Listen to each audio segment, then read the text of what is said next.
আসসালামু আলাইকুম। অবিরাম বাংলার সংবাদে সবাইকে স্বাগত জানাচ্ছি আমি আফরোজা রূপা। শুরুতে বিআরবি কেবলস সংবাদ শিরোনাম। আওয়ামী লীগের প্রতিষ্ঠা বার্ষিকী ঘিরে সহিংসতা এড়াতে ঢাকা সহ সারা দেশে নিরাপত্তা জোরদার। কার্যক্রম নিষিদ্ধ দলটির রাজনীতির মাঠে ফেরায় বড় চ্যালেঞ্জ বলছেন বিশ্লেষকরা। মালয়েশিয়ার পর চীনে তারেক রহমান অংশ নেবেন ওয়ার্ল্ড ইকোনমিক ফোরামে। গিনি প্রধানমন্ত্রীর সাথে বৈঠক।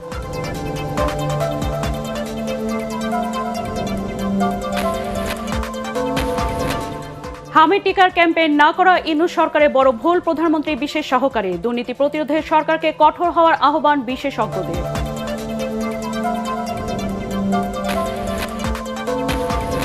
এবং পেনাল্টি মিসের আক্ষেপ ঘুচিয়ে মেসির বিশ্ব রেকর্ড, অস্ট্রিয়াকে উড়িয়ে নকআউটে আর্জেন্টিনা। এমবাপ্পে হালান্ডের জোড়া গোল। পরের পর্বে ফ্রান্স নরওয়ে। শুনছিলেন বিআরবি কেবলস সংবাদ শিরোনাম। এবার বিস্তারিত সংবাদ।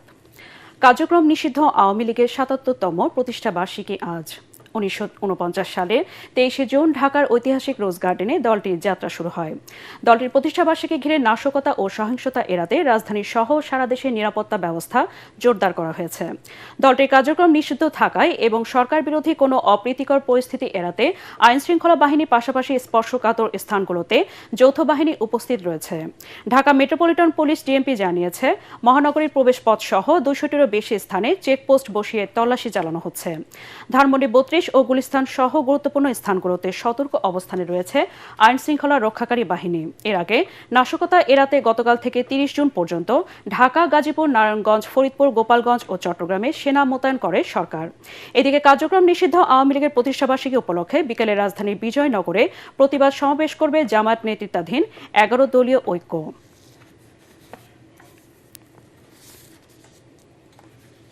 কোনো ধরনের যেন নাশকতা বা অপ্রীতিকর ঘটনা না ঘটে, এই কারণে পুলিশ সর্বোচ্চ সতর্কতা অবস্থায় আছে। আমাদের পর্যাপ্ত সংখ্যক পুলিশের সদস্য, বিজিবি, ইভেন আপনারা কালকে দেখছেন ঢাকা এবং আশেপাশে কয়েকটা জেলায় বাংলাদেশ সেনাবাহিনীর সদস্য নিয়োজিত আছে। আমরা সর্বোচ্চ সতর্কতায় আছি। দর্শক, রাজধানীর ধানমন্ডি ৩২ নম্বরে রয়েছেন আমাদের সহকর্মী তৌহিদুর রহমান নিশান। সরাসরি যুক্ত হব তার সাথে।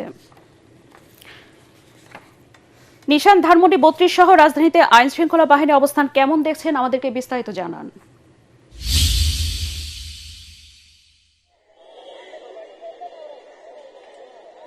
ধন্যবাদ রূপা। আপনি জানেন যে আওয়ামী লীগের প্রতিষ্ঠা বার্ষিকী উপলক্ষে রাজধানী জুড়ে বেশ কড়া নিরাপত্তার ব্যবস্থা করেছে ঢাকা মেট্রোপলিটন পুলিশ, এবং তারই ধারাবাহিকতায় আমি এই মুহূর্তে আছি রাজধানীর ধানমন্ডি ৩২ নম্বরে। আমি আপনাকে যদি একটু দেখানোর চেষ্টা করি, ধানমন্ডি ৩২ নম্বরের যে সড়কটি রয়েছে সেটি কিন্তু দুই পাশ থেকেই বন্ধ করে দেয়া হয়েছে, এবং এখানে আইন শৃঙ্খলা রক্ষাকারী বাহিনীর যেই পুলিশ সদস্যরা রয়েছেন এবং তাদের পাশাপাশি পুলিশের যেই বিশেষায়িত ইউনিটগুলো রয়েছে, ডিবি এবং সিটিটিসি এবং স্পেশাল ব্রাঞ্চ, তাদের সদস্য এখানে নিযুক্ত রয়েছে। এখানকার আইন শৃঙ্খলা শুধু এখানেই নয়, এছাড়াও রাজধানীর ২০০টি পয়েন্টে চেকপোস্টও বসিয়েছে ঢাকা মেট্রোপলিটন পুলিশ, এবং পুলিশের পক্ষ থেকে জানানো হয়েছে যে পুলিশের ১৫টি কুইক রেসপন্স টিম তৈরি রয়েছে আজকের যে কোনো পরিস্থিতি সামাল দেওয়ার জন্য। তবে ধানমন্ডি ৩২ নম্বর ঘিরে যে বিশেষ সতর্কতা নেওয়া হয়েছে, সেখানে আমরা একটু আগে দেখতে পেয়েছি এখানে আসলে সকাল থেকে এখন আওয়ামী লীগের কোনো কর্মী অথবা নেতাকর্মীদের দেখতে পাইনি। তবে এখানে সকাল থেকে যে জামাতে ইসলামের ধানমন্ডি শাখার সদস্যরা আছেন তারা একটি বিক্ষোভ মিছিল করেছেন, এবং তারা এখানে বিক্ষোভ মিছিল শেষে সাংবাদিকদের সাথে কথা বলার সময় একটি উত্তেজনাপূর্ণ পরিস্থিতি তৈরি হয়েছিল, এবং সেখানে গণমাধ্যম কর্মীদের মারধরও করা হয়। সেই বিষয়ে যদি একজন গণমাধ্যম কর্মীর কাছে জানতে চাই, এখানে একটু আগে জামাত ইসলামের সাথে গণমাধ্যম কর্মীদের যেই সমস্যাটি হয়েছিল সেই ব্যাপারে। আচ্ছা, সকাল থেকে আসলে আমরা এখানে নিউজ কভারের জন্য আমরা এসেছি, কিন্তু জামায়াত ইসলামীর আমরা জানতাম যে জামায়াত ইসলামীর একটি বিক্ষোভ কর্মসূচি তারা পালন করেছে এখান দিয়ে। তো সেই কর্মসূচি শেষ করে তারা এখানে বক্তব্য দিতে আসে। তারপরে তারা একের পর একজন আসলে কথা বলতে থাকে। আমরা তখন বলেছিলাম তাদেরকে যে আমরা তাদেরকে বলেছিলাম যে একটু দ্রুত বক্তব্যগুলো শেষ করেন, কিন্তু তারা শেষ করেনি। এরকম করতে করতে এক পর্যায়ে আসলে তাদের সাথে একটি তর্ক বিতর্ক লাগে এবং এক পর্যায়ে দেখা যায় তাদের দিক থেকে একটি আক্রমণ আসলে আমাদের সাংবাদিক তার নাম শিশির, ছেলেটার নাম বেশি শিশির, তার উপর আক্রমণ চালায় এবং আপনারা দেখেছেন ক্যামেরায় সেই চিত্র কিন্তু আপনারা দেখেছেন যে ধন্যবাদ রূপা। এখানে আমাদের এটিএন বাংলার একজন সহকর্মীও রয়েছেন, তিনিও যেই সাংবাদিককে মারধর করা হচ্ছিল তাকে ফেরাতে গিয়ে তিনিও মারধরের শিকার হন। আপনি যদি বলতেন একটু কি ধরনের মারধরের শিকার হয়েছে? আসলে আমি যখন দেখলাম যে আমার একজন সহকর্মী, হ্যাঁ সহকর্মী, ওনাকে আসলে কুকুরের মতো রাস্তায় ফেলে মারা হচ্ছে, তখন আমি আসলে আমার ভিডিও অন করেই আমি তাকে সেভ করার চেষ্টা করি এবং সেভ করতে গিয়েই জামায়াতের দুজন কর্মী আমার দিকে তেড়ে আসে এবং তারা এলোপাথারিভাবে আমার বুকে, মাথায় এবং ঘাড়ে মারে এবং এরপরে আমার মোবাইল এবং বুম কেড়ে নেওয়ার চেষ্টা করে। রূপা, শুনছিলেন এখানে একটি উদ্বুদ্ধ করে এবং উত্তেজনামূলক পরিস্থিতির সৃষ্টি হয় এবং গণমাধ্যম কর্মীরা মারধরেরও শিকার হয় এবং এখানে আসলে সকাল থেকে আমরা এই চিত্রগুলোই দেখতে পাচ্ছি এবং আমরা এরপর পরবর্তী সময়ে রাজধানীর অন্য যেই পয়েন্টগুলো রয়েছে যেখানে আইন শৃঙ্খলা রক্ষাকারী বাহিনীরা অবস্থান করছে সেখানকারও আপডেট জানানোর চেষ্টা করব। তো রূপা, এই ছিল ধানমন্ডি 32 নম্বর থেকে সবশেষ চিত্র। নিশান, আপনাকে ধন্যবাদ। আমরা পরবর্তীতে আবার আপনার সাথে যুক্ত হব। কার্যক্রম নিষিদ্ধ হওয়ার পর থেকে অনেকটা নিষ্ক্রিয় অবস্থায় রয়েছে দেশের স্বাধীনতা সংগ্রামের নেতৃত্ব দানকারী রাজনৈতিক দল আওয়ামী লীগ। রাজনৈতিক বিশ্লেষক ও বিশেষজ্ঞদের মতে দলটির রাজনীতির মাঠে ফেরা জনসমর্থনের উপর নির্ভর করছে। তবে আইনি জটিলতা, সাংগঠনিক দুর্বলতা ও 5 আগস্ট পরবর্তী রাজনৈতিক বাস্তবতা দলটির সামনে বড় চ্যালেঞ্জ হয়ে দাঁড়াবে। মনির হোসেন তপু রিপোর্ট। 24 জুলাই গণঅভ্যুত্থানের মধ্য দিয়ে 5 আগস্ট ক্ষমতা হারিয়ে দেশ থেকে পালিয়ে যান সাবেক প্রধানমন্ত্রী শেখ হাসিনা ও তার দল আওয়ামী লীগের অধিকাংশ শীর্ষ নেতা। ছাত্র জনতার আন্দোলন দমনে, গণহত্যা, মানবতা বিরোধী অপরাধ ও ব্যাপক সহিংসতার দায়ে আওয়ামী লীগের সকল ধরনের কার্যক্রম নিষিদ্ধ করে ডক্টর ইউনূসের অন্তর্বর্তী সরকার। গণহত্যার দায়ে মামলা আর আইন করে দলীয় কার্যক্রম নিষিদ্ধ হওয়ায় ভয়াবহ বিপর্যয়ের মুখে পড়েছে দেশের সবচেয়ে প্রাচীন রাজনৈতিক সংগঠনটি। মানবতা বিরোধী অপরাধ ও গণহত্যার দায়ে দলের শীর্ষ নেতা শেখ হাসিনা এখন মৃত্যুদণ্ডপ্রাপ্ত আসামি।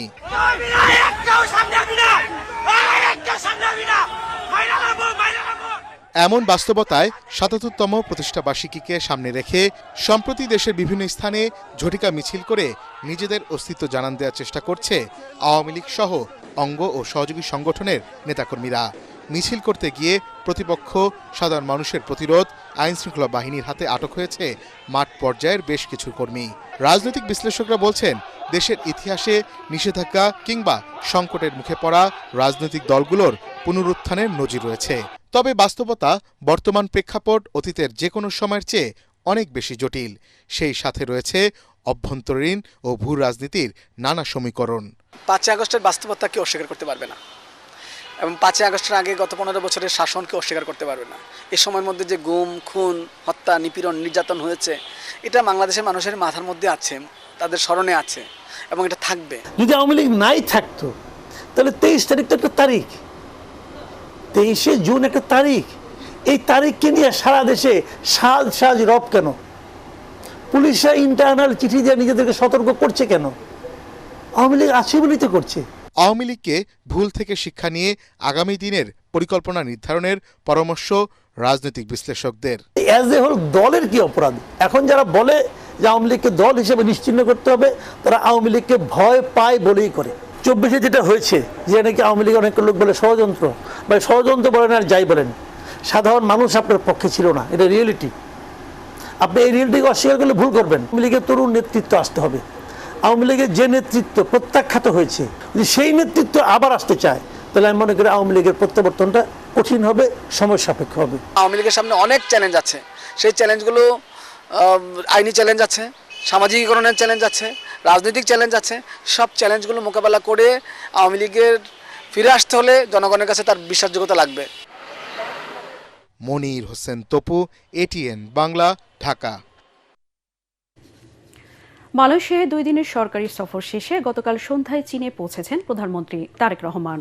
কুয়ালালামপুর থেকে প্রধানমন্ত্রী সহধর্মিণী ডাক্তার জুবাইদা রহমান ও সফর সঙ্গীদের নিয়ে বিমান বাংলাদেশ এয়ারলাইন্সের বিশেষ ফ্লাইট দালিয়ান প্রদেশের ঝৌসুইজি আন্তর্জাতিক বিমানবন্দরে অবতরণ করে।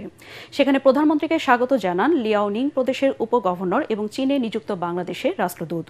চীনের রাজধানী বেইজিংয়ে তার সরকারি সফরের মূল আনুষ্ঠানিকতা শুরুর আগে দালিয়ানে ওয়ার্ল্ড ইকোনমিক ফোরামের 17তম annual meeting of the new চ্যাম্পিয়ন্সে অংশ নেবেন প্রধানমন্ত্রী।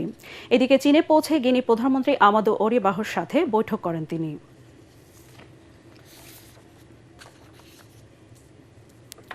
হামির টিকার ক্যাম্পেইন না করা ডক্টর ইউনূস সরকারের অমার্জনীয় ভুল ছিল বলে মন্তব্য করেছেন প্রধানমন্ত্রীর স্বাস্থ্য বিষয়ক বিশেষ সহকারী doctor S M. Ziauddin Haider. ATN বাংলায় এক আলোচনা অনুষ্ঠানে তিনি একথা বলেন। অনুষ্ঠানে ডিবেট ফর ডেমোক্রেসি চেয়ারম্যান ও এটিএন বাংলার পরিচালক বার্তা হাসান আহমেদ চৌধুরী কিরণ প্রস্তাবিত বাজেটে স্বাস্থ্য খাতের বরাদ্দ বাড়ানো এবং অনিয়ম দুর্নীতি প্রতিরোধে সরকারের কঠোর নজরদারির আহ্বান জানান। জেমস হামিমের রিপোর্ট। প্রিয় দর্শক, ইস্পাহানি মির্জাপুর শুভরাত্রিতে আপনাদের সবাইকে স্বাগত জানাই। এটিএন বাংলার নিয়মিত আয়োজন ইস্পাহানি মির্জাপুর শুভরাত্রি অনুষ্ঠানের আলোচনার বিষয় ছিল কেমন চলছে স্বাস্থ্য খাত। এতে অতিথি ছিলেন প্রধানমন্ত্রী বিশেষ সহকারী ডক্টর এস.এম. জিয়াউদ্দিন হায়দার। স্বাস্থ্য বিষয়ক বিশেষ সহকারী প্রধানমন্ত্রী বিশেষ সহকারী বলেন 2020 সালের হাম রুবেলা টিকা ক্যাম্পেইন অব্যাহত ছিল, তবে ইউনিসেফের সাহায্যে হামের টিকার কেনার প্রচলিত নিয়ম না মেনে 2024-25 সালে ক্যাম্পেইনটি চালু করতে ব্যর্থ হয় অন্তর্বর্তী সরকার। এটা ডক্টর ইউনূস সরকারের ক্ষমার অযোগ্য ভুল ছিল। বিগত সরকার এখানে একটা আমি বলবো যে অমার্জনীয় আপনার ভুল করেছে। সেটা হলো 2024-এর শেষ এবং 25-এ 4 বছর পর পর টিকার সাইকেল হয়। তো 2024-25-এ একটা টিকার সাইকেল দেওয়ার কথা, একটা টিকা দেওয়ার কথা ছিল, সেটা একেবারেই দেয়। গ্রাম থেকে শহর পর্যন্ত 3 ধাপে অ্যাম্বুলেন্স সার্ভিস চালুর পরিকল্পনাও তুলে ধরেন তিনি। জানান, প্রস্তাবিত বাজেটে এবার স্বাস্থ্য খাতে অন্যান্য বারের চেয়ে 35% বেশি বরাদ্দ রাখা হয়েছে। এই বরাদ্দটা, বাজেটটা কোন জায়গায় খরচ হবে, আমি আগামী 5 বছর বা 10 বছর পরে আমাদের স্বাস্থ্য খাতকে কোন জায়গায় দেখতে চাই, হ্যাঁ, সেটা ঠিক করে তারপরে যে সুচিন্তিতভাবে আপনার পরিকল্পনা মাফিক প্রোগ্রামগুলোকে ডিফাইন করে বাজেট বরাদ্দ দেওয়া, এটা কখনোই বাংলাদেশে এর আগে করা হয়নি। স্বাস্থ্য খাতের অনিয়ম দুর্নীতি বন্ধের সরকারের নজরদারি বাড়ানোর পরামর্শ দেন অনুষ্ঠানটির সঞ্চালক এটিএন বাংলার পরিচালক বার্তা ও debate for democracy chairman Hasan Ahmed Chowdhury Kiron. স্বাস্থ্য খাতের সবচেয়ে বড় সমস্যা অর্থ, অর্থের চেয়ে বড় সমস্যা অব্যবস্থাপনা, দুর্নীতি এবং স্বচ্ছতা। আমরা আশা করব যে জনগণের দোরগোড়ায় বর্তমান সরকার, বিএনপি নিরঙ্কুশ বিজয় লাভ করা সরকার, তারা যদি স্বাস্থ্যসেবাকে পৌঁছে দিতে চায়, তাহলে বাজেট বরাদ্দের যে অর্থ, সে অর্থকে স্বচ্ছতা এবং জবাবদিহিতার মধ্যে খরচ করবে। একই সাথে তারা যে নির্বাচনী কমিটমেন্ট করে আজকে কমিউনিটি ক্লিনিকের কথা বলা হচ্ছে, হাসপাতালগুলোকে তাদের স্বয়ংসম্পূর্ণ করবার কথা বলা হচ্ছে, সেই পথে হাঁটলে কিন্তু মানুষ যে আশা করে ভোট দিয়েছে, যে আশা করে বিএনপিকে বা তারেক রহমানকে তার নেতৃত্বে সরকার গঠন করবার সুযোগ করে দিয়েছে, সেই সুযোগে মানুষ তার আশার জায়গাটা তার আশা নিতে হবে। চিকিৎসা সেবার মান বাড়িয়ে মানুষের আস্থা অর্জনে স্বচ্ছতা ও জবাবদিহিতা নিশ্চিতের তাগিদ দেন তিনি। স্বাস্থ্য খাতের যে দুর্বলতা, সব দুর্বলতা কাটিয়ে উঠে যাতে জনগণের দরগোড়ায় স্বাস্থ্য সেবাকে পৌঁছে দেওয়া যায় এবং সরকারের যে কর্মপরিকল্পনা, সেই কর্মপরিকল্পনার প্রত্যেকটি যাতে বাস্তবায়ন হয়, মানুষকে যাতে চিকিৎসা নিতে আর দেশের বাইরে যেতে না হয়, যাতে সরকারের পক্ষ থেকে একটা প্যাকেজ পরিকল্পনা গ্রহণ করা হয়েছে এবং সেই প্যাকেজ পরিকল্পনায় জনগণ আশাবাদী, আমরাও আশাবাদী। এ সময় প্রত্যেক ইউনিয়নে এবং শহরের প্রতিটি ওয়ার্ডে একটি করে প্রাথমিক স্বাস্থ্যসেবা ইউনিট চালু করা হবে বলে জানান প্রধানমন্ত্রী বিশেষ সহকারী। স্বাস্থ্যের আইনি কাঠামো দেয়। জেমস হামিম, এটিএন বাংলা, ঢাকা। ডিজিজকে প্রিভেন্ট করার জন্য বা এবার আনোয়ার সিমেন্ট শিট বিশ্বকাপ সংবাদ।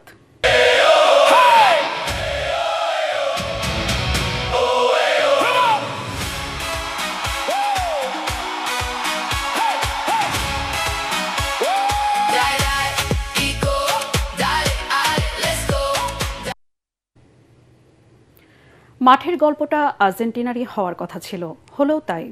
বিশ্ব চ্যাম্পিয়নদের পারফরমেন্সে ডালাস স্টেডিয়ামে অস্ট্রিয়া যেন পার্শ্ব চরিত্র।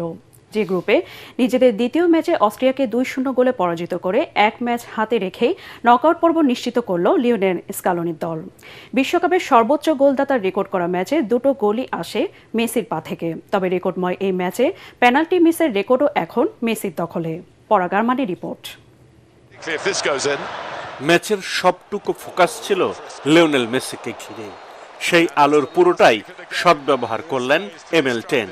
পেনাল্টি মিসের রেকর্ড গড়লেন, দলকে জেতান, পাশাপাশি বিশ্বকাপে সর্বোচ্চ গোলের রেকর্ডটাও নিজের নামের পাশে লিখলেন এই আর্জেন্টাইন তালিসমান। তবে ব্যর্থতা দিয়ে শুরু মহাতারকা লিওনেল মেসির। লাউতারো মার্টিনেজকে ফাউল করা হলে ভিএআর যাচাই করার পর পেনাল্টি পায় আর্জেন্টিনা। বিশ্বকাপে সর্বোচ্চ গোলদাতার রেকর্ডটা তখন মাত্র 12 গজ দূরে। পুরো বিশ্বকে অবাক করে দিয়ে স্পটকিক গোলবারের বাইরে পাঠান লিওনেল মেসি। বিশ্বকাপে এ পর্যন্ত 7টি পেনাল্টি নিয়ে 3টি মিস করলেন তিনি। মিরোস্লাভ ক্লোজার রেকর্ড 16 গোলের রেকর্ড ছাড়িয়ে যেতে অপেক্ষায় থাকতে হয় আর্জেন্টাইন মহাতারকাকে। তখন কে জানতো মেসিকে নিয়ে বিধাতার পরিকল্পনা অন্য রকমের। এদিকে মেসির পেনাল্টি মিস যেন অনুপ্রেরণা হয়ে আসে অস্ট্রিয়া শিবিরে। চাপ বাড়ায় তার আর্জেন্টিনার সীমানায়, তবে সুবিধা করতে পারেনি রাংনিকের শিষ্যরা।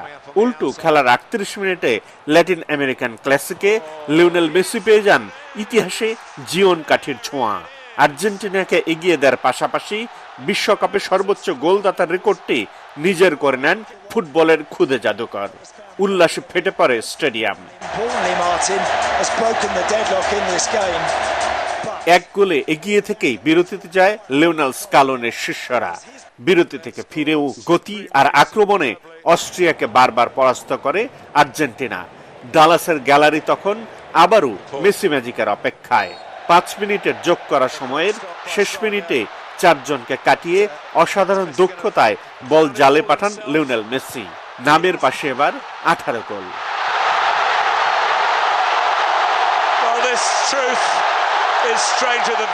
জোড়া গোলে প্রত্যাশিতভাবেই চাপা পড়ে যায় এমএল10-এর পেনাল্টি মিসের ব্যর্থতা। তবে 2 ম্যাচের লিওনেল মেসির 5 গোল বর্তমান বিশ্ব চ্যাম্পিয়নদের বহুদূর এগিয়ে যাওয়ারই ইঙ্গিত দেয়। পরাগ আরমান, এটিএন বাংলা।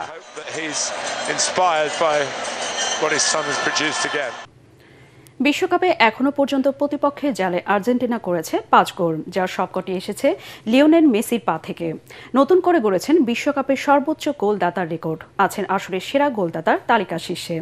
এমন অবিশ্বাস্য কীর্তির পর সমর্থকদের জন্য আরও বড় কিছুর প্রতিশ্রুতি দিলেন লিওনেল মেসি।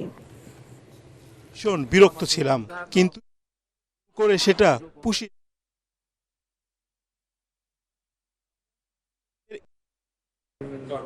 আমরা সমর্থকদের এরই মধ্যে অনেক আনন্দ দিয়েছি, তবে আমাদের চেষ্টা থাকবে তাদের আরও বেশি আনন্দ দেওয়ার।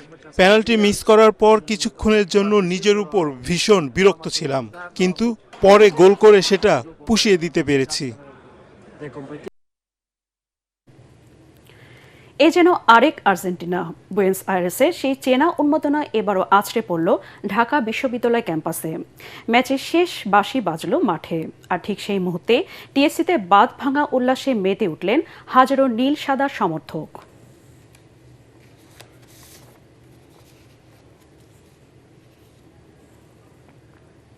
বিশ্ব চ্যাম্পিয়ন আর্জেন্টিনার ম্যাচের উত্তাপ শুধু স্টেডিয়ামের গ্যালারিতে নয়, ছড়িয়ে পড়েছে আমেরিকার শহর থেকে শহরে। খেলা শুরুর আগে নিউ ইয়র্কের Times square, Kansas city, Dallas কিংবা আর্লিংটন, যেদিকেই চোখ যায় সেদিকেই নীল সাদার ঢেউ।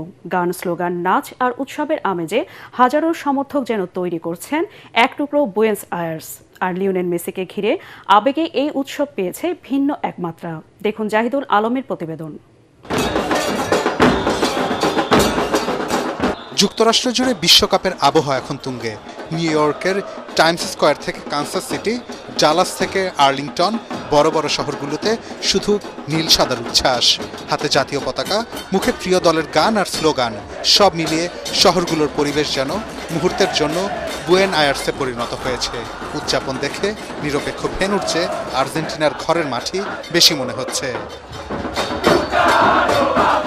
এত সব উন্মাদনার কেন্দ্রে দ্য ম্যাজিশিয়ান লিওনেল মেসি। ৩৯ বছরে পা দিতে যাওয়া আর্জেন্টাইন অধিনায়কের এটি হয়তো শেষ বিশ্বকাপ, তাই তাকে ঘিরে আবেগও অন্য যে কোনো সময়ের চেয়ে বেশি। ডালাসের জি পেলাম এলাকায় শিল্পী হোসেমে এঁকেছেন মেসির বিশাল এক মুরাল। বিশ্বকাপ শুরুর আগেই যুক্তরাষ্ট্রের বিভিন্ন শহরে এমন উৎসব মুখর পরিবেশ ফুটিয়ে তুলেছে ফুটবলের বৈশ্বিক আবেদন। আর এই উচ্ছ্বাস শেষ পর্যন্ত দলকে আরেকটি বিশ্বকাপ শিরোপার পথে এগিয়ে নিয়ে যাবে বলে প্রত্যাশা আর্জেন্টিনা সমর্থকদের। জাহিদুল আলম, এটিএন বাংলা।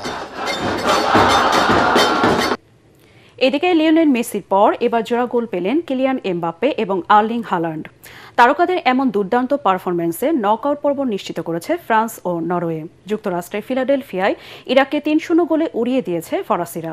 অন্যদিকে ঘানার বিপক্ষে ৩-২ গোলে জয় পেয়েছে নরওয়ে। আরেক ম্যাচে এখন জর্ডানের মুখোমুখি হয়েছে আলজেরিয়া। বিস্তারিত রায়হান রাসেলের রিপোর্টে। ২৮ বছর পর বিশ্বকাপে ফিরে ইতিহাস, টানা ২ জয়ে নিশ্চিত নকআউট পর্ব। রাজকীয় প্রত্যাবর্তন উৎসব কেবল নরওয়েকেই মানায়। রোমাঞ্চকর ম্যাচে ঘানাকে ৩-২ গোলে হারিয়েছে আর্লিং হোল্যান্ডের দল। বিশ্বমঞ্চের এই মহা উৎসবে বরাবরের মতোই আলো কেড়ে নিলেন দলের সেরা আর্লিং হোল্যান্ড। ঘানার রক্ষণ ভেঙে করলেন জোড়া গোল। বিশ্বকাপে নিজের প্রথম ২ ম্যাচেই একাধিক গোল করা ষষ্ঠ ফুটবলার এখন হোল্যান্ড। ২ ম্যাচে করলেন ৪ গোল। ঘানা ২ গোল পরিশোধ করলেও নরওয়ের জয় রুখতে পারেনি। এর আগে ফিলাডেলফিয়ায় বজ্রপাতের হানা, ২ ঘন্টার বেশি সময় খেলা ছিল বন্ধ। তবে দমানো যায়নি কিলিয়ান এমবাপ্পেকে। তার জোড়া গোলে ইরাককে ৩-০ ব্যবধানে হারিয়েছে ফ্রান্স। ম্যাচে দারুণ ২ গোল করে মিরোসেফ ক্লোজার রেকর্ড ছুঁয়েছেন এমবাপ্পে। বিশ্বকাপে এখন তার গোল ১৬টি। তার সামনে এখন শুধুই ১৮ গোল করা লিওনেল মেসি। ফ্রান্সের হয়ে ১০০তম ম্যাচে এটি রিয়াল তারকার ৬০তম গোল। দলের হয়ে অন্য গোলটি করেন ওসমান ডেম্বেলে। টানা ২ জয়ে শেষ ৩২ নিশ্চিত হল দিদিয়ের দেশমের দলের। রায়হান রাসেল, এটিএন বাংলা। এবার আন্তর্জাতিক সংবাদ।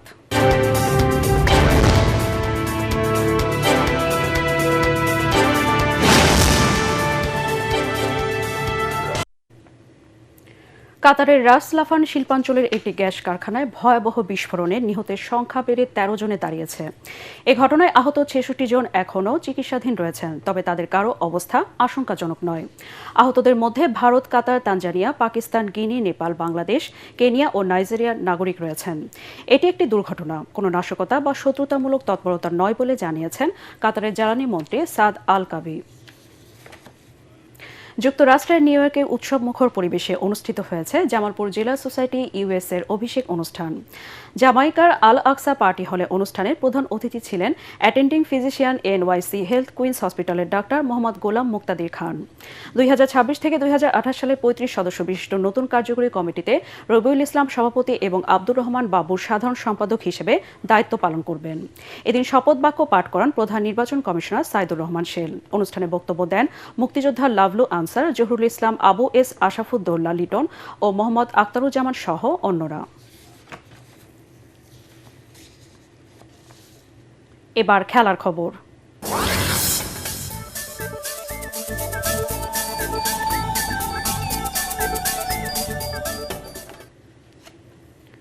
বিশ্বকাপের মাঝে বোমা ফাটালেন Julian Alvarez. Spanish club Atletico Madrid ছাড়ার ঘোষণা দিলেন এই আর্জেন্টাইন ফরওয়ার্ড। অস্ট্রিয়ার বিপক্ষে ম্যাচের পর গণমাধ্যমে এই সিদ্ধান্তের কথা জানান তিনি। আর্জেন্টাইন তারকাকে পেতে ১৫০ মিলিয়ন ইউরোর প্রস্তাব দিয়েছে রিয়াল মাদ্রিদ। এছাড়া পিএসজি ও আর্সেনালও তাকে দলে নিতে আগ্রহী। তবে সাংবাদিক ফেব্রিজিও রোমানো জানিয়েছেন বার্সেলোনায় যোগদানের সম্মতি দিয়েছেন আলভারেজ। এখন শুধু ২ ক্লাবের সমঝোতার অপেক্ষা। শেষ করার আগে বিআরবি কেবলস সংবাদ শিরোনাম আরেকবার। আওয়ামী লীগের প্রতিষ্ঠা বার্ষিকী ঘিরে সহিংসতা এড়াতে ঢাকা সহ সারা দেশে নিরাপত্তা জোরদার। কার্যক্রম নিষিদ্ধ দলটির রাজনীতির মাঠে ফেরায় বড় চ্যালেঞ্জ বলছেন বিশ্লেষকরা। মালয়েশিয়ার পর চীনে তারেক রহমান অংশ নেবেন ওয়ার্ল্ড ইকোনমিক ফোরামে। গিনির প্রধানমন্ত্রীর সাথে বৈঠক।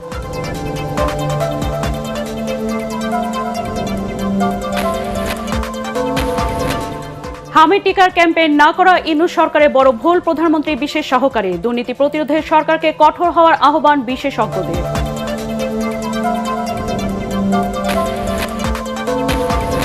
এবং পেনাল্টি মিসের আক্ষেপ ঘুচিয়ে মেসির বিশ্ব রেকর্ড, অস্ট্রিয়াকে উড়িয়ে নকআউটে আর্জেন্টিনা। এমবাপ্পে হালান্ডের জোড়া গোল। পরের পর্বে ফ্রান্স নরওয়ে।